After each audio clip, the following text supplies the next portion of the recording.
사랑하는 벙커원 교회 교우 여러분, 행복한 아침 맞고 계십니까? 11월 18일 목요일 아침에 인사드렸어야 했는데 오늘 하루 늦게 여러분과 만납니다. 금요일 아침에 보리떡 시작하겠습니다. 하나님 말씀 통해서 새 힘을 얻는 시간. 자, 금요일이라고 필요하지 않겠습니까?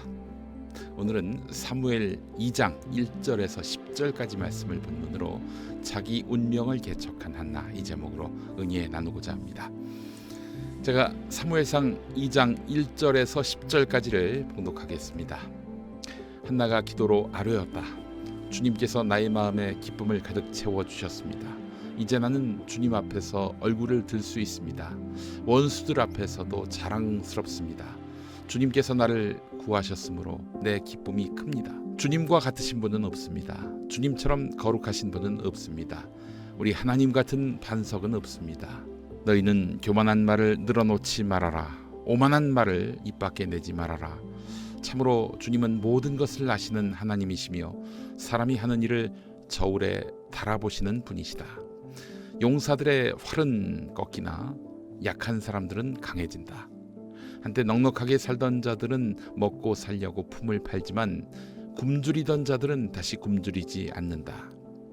자식을 못 낳던 여인은 7이나 낳지만 아들을 많이 둔 여인은 홀로 남는다.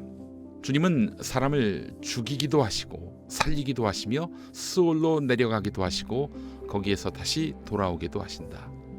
주님은 사람을 가난하게도 하시고 부유하게도 하시고 낮추기도 하시고 높이기도 하신다.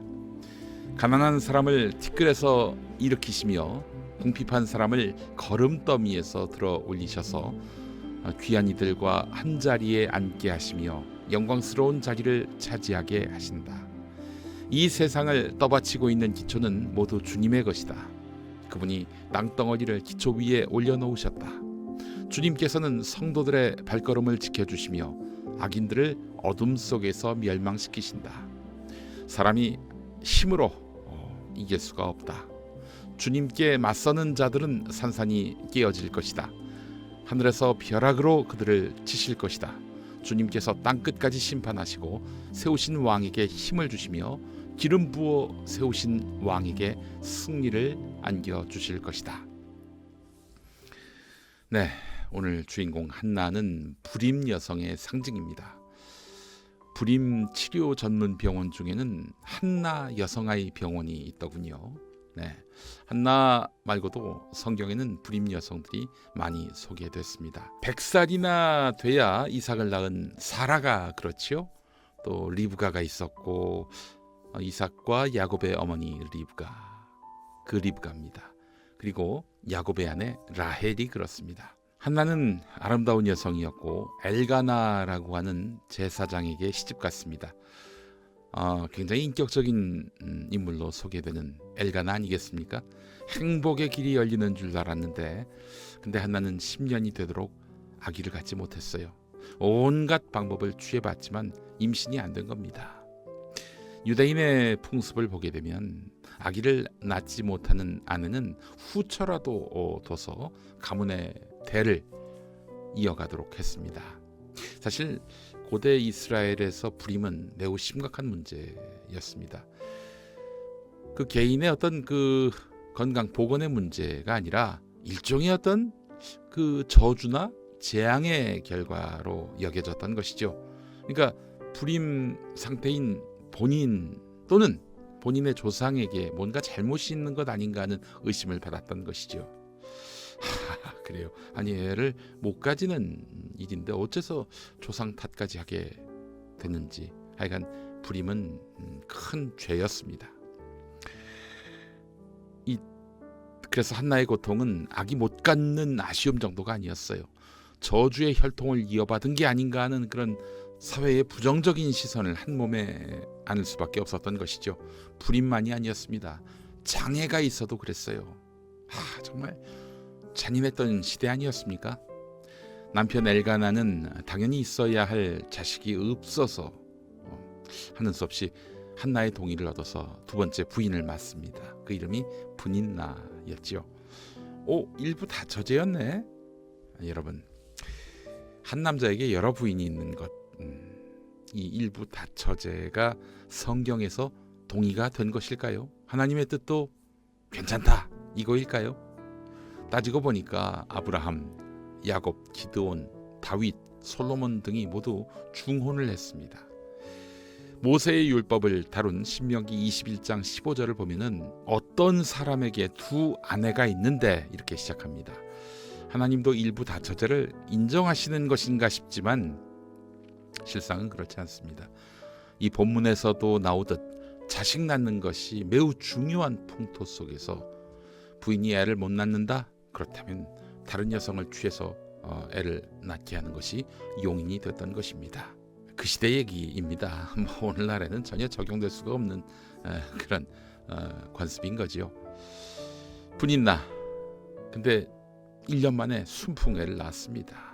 근데 이 분인나가 말이죠, 열등감이 가득한 사람이었습니다. 이 본인이 아이를 낳았음에도 불구하고 후처라는 딱지가 굉장히 스트레스가 됐던 모양이에요. 그래서 아이 못 가진 형님에 대한 그 어떤 열등감, 이걸 분노와 심술로 풀었던 것입니다. 정말 아이를 못 낳는 여자는 아무 권리도 아무 자격도 없었어요. 그냥 죄인이었어요.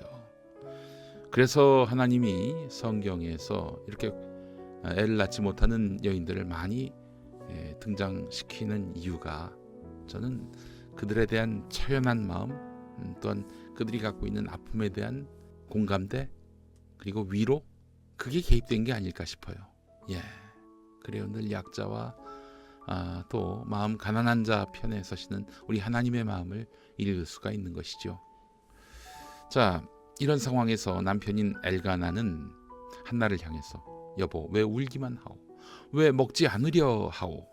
왜 늘 그렇게 슬퍼만 하는 거요?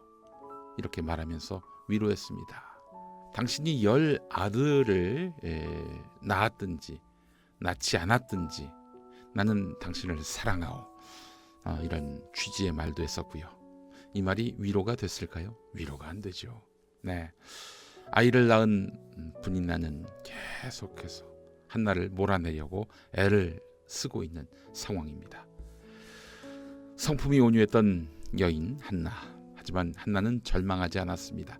한나도 사실 성질대로 대응하자면은 분인나를 골탕 먹일 방법 만 가지는 있겠죠. 그렇지 않겠습니까? 그러나 한나는 그 고통 속에서도 하나님만 찾았습니다. 사무엘상 1장 10절을 보겠습니다. 한나는 괴로운 마음으로 주님께 나아가 흐느껴 울면서 기도하였다. 하나님은 한나의 눈물 어린 기도를 들으셨고 마침내 아들을 낳게 하셨습니다. 그 아들이 오늘 본문이 수록된 사무엘상의 주인공 사무엘 예언자입니다. 사무엘 예언자, 여러분 유대민족 최고 지도자가 된 사무엘 예언자로 기억하고 계시죠? 이스라엘의 대통령이나 다름없는 존재가 바로 사무엘이었습니다. 한나는 좌절하지 않고 인간적인 방법을 쓰지 않았습니다. 그러면서 운명을 개척했습니다. 어떻게? 온전히 하나님만 바라보면서 하나님께만 간구하면서 말이죠. 현실에 안주하지 않았고 또한 스스로를 자학하지 않았고요. 오로지 하나님만 바라보면서 하나님께만 도움을 구함으로써 운명을 개척했습니다. 내 힘으로 내 지혜로 운명을 개척해 봐야 아무것도 안 됩니다. 나를 희생하면서도 하나님께 의뢰하는 삶, 그 삶에 희망과 비전과 운명 개척의 활로가 있음을 우리 모두 믿었으면 합니다. 함께 기도하시겠습니다. 하나님, 우리의 운명을 주관하시는 하나님을 신뢰합니다. 길을 만드시는 하나님을 제치고 내가 나를 주장하면서 살아가지 않게 하옵소서. 주님이 이끄시는 삶에 희망과 미래가 있음을 믿겠습니다. 우리와 함께하옵소서. 예수님의 이름으로 기도합니다. 아멘.